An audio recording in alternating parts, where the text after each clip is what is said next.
तो 10-20 हजार की बात कर रहे हो, लाखों की तादाद में बात करो लोगों की।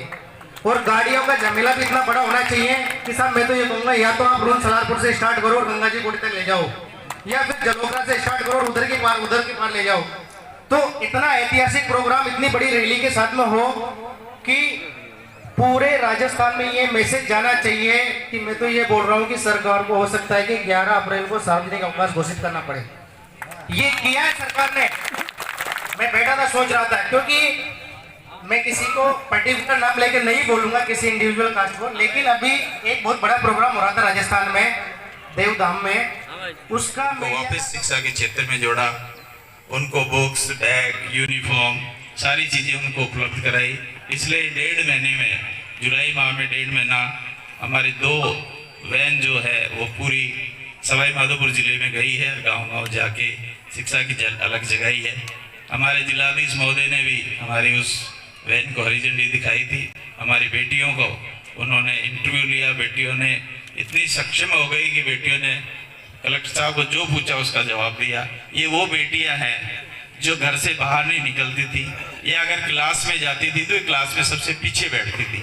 लेकिन हम लोगों ने पिछले 2-3 महीने में मेहनत करके उन बेटियों को स्टेज दिया, उनको बोलना सिखाया और उनको आगे बढ़ना सिखाया।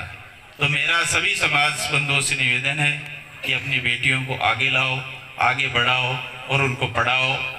और जब बेटी पढ़ेगी तो निश्चित रूप से वो किसी भी सेवा में, चाहे वो शिक्षक क्षेत्र में हो, चाहे अपना मेडिकल क्षेत्र हो, चाहे प्रशासनिक सेवा में, वो निश्चित रूप से जाएगी। वो बेटियों में पढ़ने की जो ललक है वो बेटों में नहीं है। मेरे यहाँ जयपुर में 2 बेटियां रह के RS की तैयारी करें, वो बेटियां 18-18 घंटे पढ़ती है। हम लोग जब देखते हैं तो कमरे की लाइट ही जली हुई मिलती है। तो बेटियों में पढ़ने का बहुत उत्साह है। आप लोग बेटियों को जरूर आगे बढ़ाओ और निश्चित तौर से वो आगे बढ़ेगी।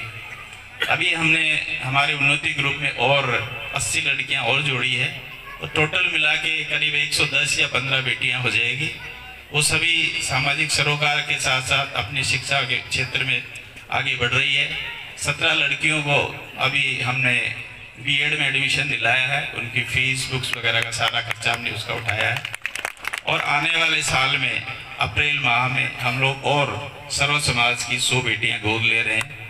मेरा शहरी समाज से निवेदन है कि ज़्यादा से ज़्यादा अपने समाज की बेटियां भी उसमें आए, जिससे हमारे समाज का नाम रोशन हो, हमारा समाज आगे बढ़े। और शिक्षा के क्षेत्र में जो सैनी समाज को लोग पिछड़ा हुआ मानते हैं, वो पिछड़ापन हमारा दूर हो और बेटियां आगे बढ़े और आगे बढ़े। महात्मा ज्योतिराव फुले की जयंती का जो हम उद्देश्य लेके आज यहाँ इकट्ठे हुए हैं, उसका मेरे सभी समाज बंधुओं से निवेदन है कि वो बढ़ चढ़ के उसमें हिस्सा ले।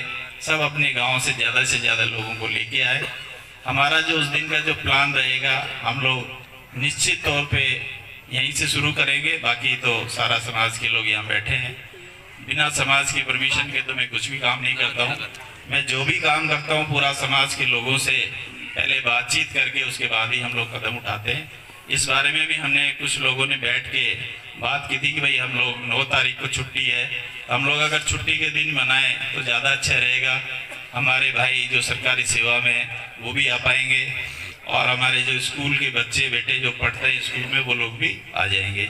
तो एक रैली का बहुत अच्छा रूप हो जाएगा।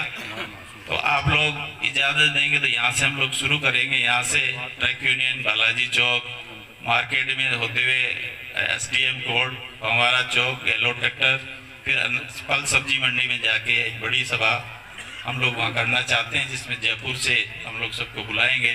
वैसे हमारी कोशिश ये है कि उस दिन हमारे मुख्यमंत्री आ जाए तो ज़्यादा अच्छा है। उसके लिए हमारी बातचीत चल रही है और हमने 2-3 बार पत्र व्यवहार भी कर चुके हैं। और मुख्यमंत्री जी का खुद का बीच में जब आरक्षण के टाइम में हम लोग उनसे मिले थे तो उन्होंने खुद ने कहा कि करौली में या गंगापुर सिटी में एक कोई बड़ा सम्मेलन या किसान सम्मेलन करो और मुझे बुलाओ, मैं जरूर आऊँगा। तो हमें पूरी उम्मीद है कि मुख्यमंत्री जी हमारी उस सभा में आएंगे। कोशिश हम लोग करेंगे, हम लोग जयपुर जाएंगे, उनसे मिलेंगे। तो आप लोग पूरी तरह से एकजुट रह के आप इस काम को करेंगे। दूसरा, आप लोग जब भी 10, 5, 15, 20 लोग जब भी इकट्ठे होते हैं, हमेशा राजनीति की बात आती है। आप लोगों को सबको पता है मैं एक व्यापारी आदमी हूँ, व्यापार करता हूँ और मैं तो ये चाहता हूँ कि हमारे समाज के लोग भी ज़्यादा से ज़्यादा व्यापार में जुड़े, संगठित होए और व्यापार करें।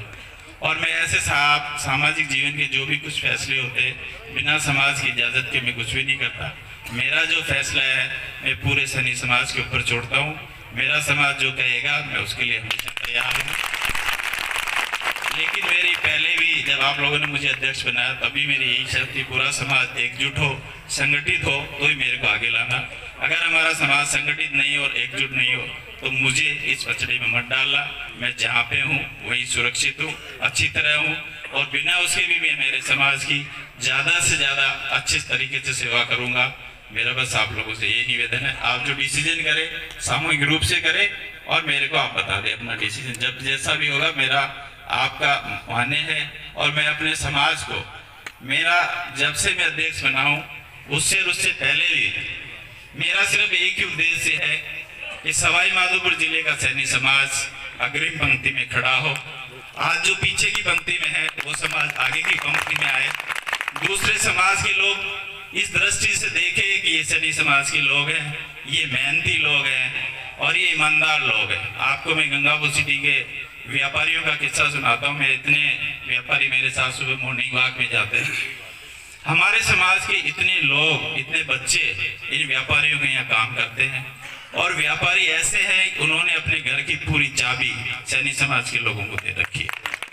वो बोलते हैं ब्याह शादी में जाते हैं साहब, चौकीदार रखने की जरूरत नहीं, 3 दिन हम बाहर चले जाते हैं, सैनी समाज के व्यक्ति को हम पूरे घर की चाबी दे के जाते हैं और जैसे दे के जाते हैं उसी तरह में वो वापिस चाबी सौंपता है। तो ये हमारे लिए गर्व की बात है कि हमारे समाज के बेटे यहाँ काम कर रहे हैं और वो इतनी ईमानदारी से काम करते हैं कि हर आदमी उनको प्यार से रखता है, एक अपने परिवार के सदस्य की तरह रखता है। तो जो सैनी समाज का जो विश्वास लोगों के ऊपर बना हुआ है, मैं जो बच्चे काम करते हैं, कई बार मेरी मुलाकात हो जाती है अनाज मंडी में या कपड़े की दुकान पे, कहीं भी जाता हूँ मैं पहले सेठ से पूछता हूँ, सेठ कौन से गाँव का बेटा? साहब ये तो सैनियों का, ये नौगांव का, ये मनगढ़ चौकी का, ये मऊ कला का, ये वहाँ का। तो बहुत खुशी होती है और उस सेठ के सामने उस बेटे को ये बोलता हूँ कि बेटा कभी सैनी समाज का नाम नीचे मत होने देना। तेरे को 100 रुपए की जरूरत हो तो ये सेठ जी है, इनसे मांग के लेना कि सेठ जी मुझे आज 100 रुपए की जरूरत है, लेकिन चोरी मत करना कभी। और इसी बात का गर्व है कि आज गंगापुर सिटी में किसी भी दुकान पे चले जाओ, सैनी समाज के अलावा कोई व्यक्ति आपको नहीं मिलेगा।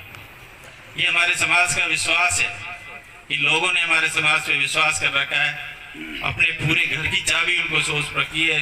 कई तो ऐसे दुकान वाले हैं, अभी वो बीच में जब भागवत कथा चल रही थी तो हमारे एक मित्र सुरेंद्र जी मित्तल, उनके हमारे सैनी समाज के लड़के काम कर, वो 8 दिन तक दुकान पे नहीं गए, सिर्फ उन सैनी समाज के बेटों के भरोसे उन्होंने दुकान छोड़ रखी थी।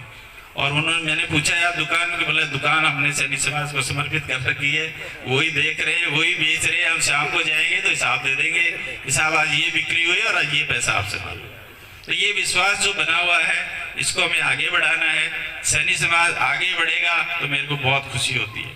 आज मैं कहीं भी जाता हूँ सबसे पहले यही पूछता हूँ कैसी फसल है, बारिश हुई कि नहीं हुई, गेहूं चना कैसा है। अभी भी कोई किसान ट्रैक्टर खरीदने आता सबसे पहले ये पूछते लावणी शुरू हो गई? हाँ साहब लावणी शुरू हो गई। सरसों कैसी है?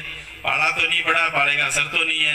नहीं साहब पाले का असर नहीं है। बहुत अच्छा लगता है, बहुत खुशी होती है कि हमारा समाज आगे बढ़े और आगे बढ़ता रहे। मेरी तो बस ईश्वर से यही कामना है और आप लोग इतनी दूर से आए, सब पधारे, उसके लिए। और सबसे जो महत्वपूर्ण बात है, सभी समाज के लोग बैठे हैं, 9 अप्रैल का हमारा मिशन तभी सक्सेस होगा जब हमारे समाज के सभी प्रतिष्ठान उस दिन बंद रहेंगे। मंडी वालों से भी मेरा निवेदन है कि मंडी वाले होलसेल सब्जी और रिटेल दोनों सब्जी मंडियां बंद रखें और जो भी छोटे मोटे व्यवसाय करने वाले वो सारे बंद रखें और सारे लोग एकजुट होके इसी प्रांगण से हम लोग शुरू करेंगे और इसको एक ऐतिहासिक रैली बनाएंगे। और आप लोग, मुझे उम्मीद है कि सारे लोग मिलके सैनी समाज का नाम ऊंचा करेंगे और उसको बहुत अच्छी तरह से सक्सेस करेंगे। यही कह के मैं अपना स्थान ग्रहण करता हूँ। जय हिंद, जय भारत।